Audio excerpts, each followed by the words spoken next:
Want to know how to integrate Google Chat with Workspace tools? Well, no worries. In this video, I'm going to show you an easy step-by-step guide on how you can easily add apps that are efficient and good for Workspace into Google Chat. So let's get right into it. Now, first things first, integrating is super simple.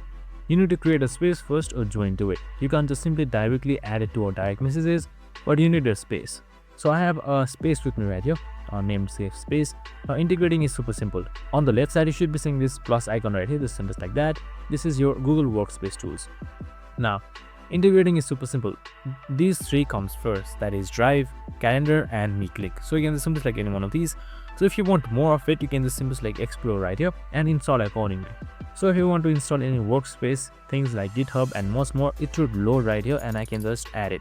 So right here, as you can see right here, GitHub for Google Chat. I can just simply select that, select install, and then integrate it to my Google Chat. And that's it, super simple and easy.